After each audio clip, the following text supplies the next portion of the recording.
gercep nggak? Prabowo Gibran langsung ngumumin dan ngelantik kabinetnya. Tapi kok banyak banget ya? Ini efisiensi atau justru jadi beban? Yuk selengkapnya kita diskusi. Sebelum kita bahas soal penambahan pos kementerian di Kabinet Merah Putih, kita lihat lagi nama-nama yang bantu Presiden dan Wapres bekerja. Ada yang sudah diduga, tapi ada juga yang jadi bahasan, kayak yang satu ini. Teddy Indrawijaya, Sekretaris Kabinet.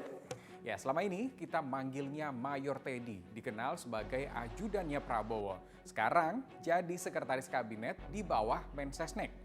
Pantesan di foto-foto pembegalan calon menteri dan wakil menteri waktu itu ada Mayor Teddy ikutan dan pakai baju senada dengan yang lain.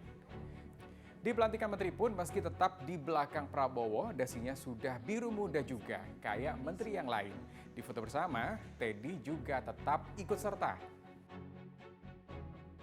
Penandatanganan berita acara. 1. Saudara Teddy Indrawijaya sebagai Sekretaris Kabinet. Tapi Teddy baru dilantik bersama para wakil menteri. Sorotan lain di Kabinet Prabowo Gibran ada juga ayah dan anak Menko Bidang Pangan yang juga Ketua Umum PAN Zulkifli Hasan serta Zita Anjani sebagai Wamen Pariwisata.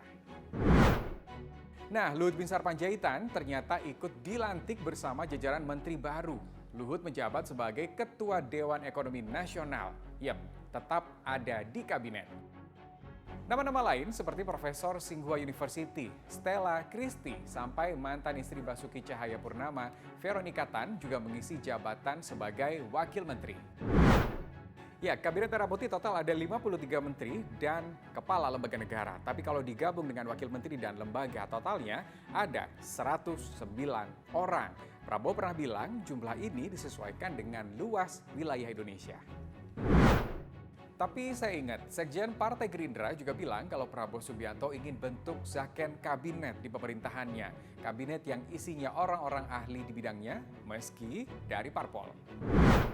Yap, singkat aja, saya tanya ke pengamat soal ini. Koalisi gemuk yang membuat kabinet gemuk, ini kebutuhan atau mengakomodir dukungan?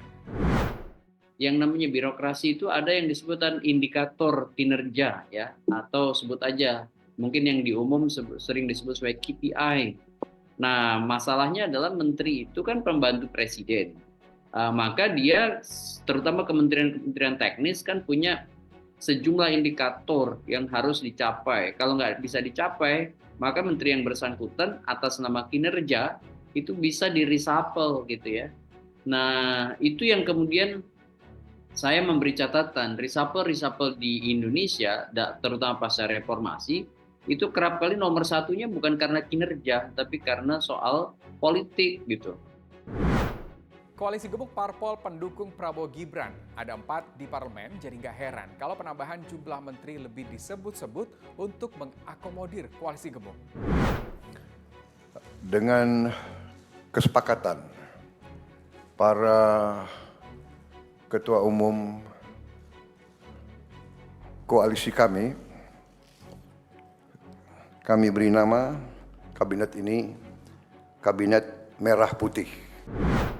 Penentuan kabinet memang jadi hak prerogatif presiden. Tapi saya ingat, pidato perdana di MPR kemarin, Prabowo berkomitmen berani memberantas soal kebocoran penyelewengan korupsi dan kolusi pejabat pemerintah. Yuk, mari kita kawal.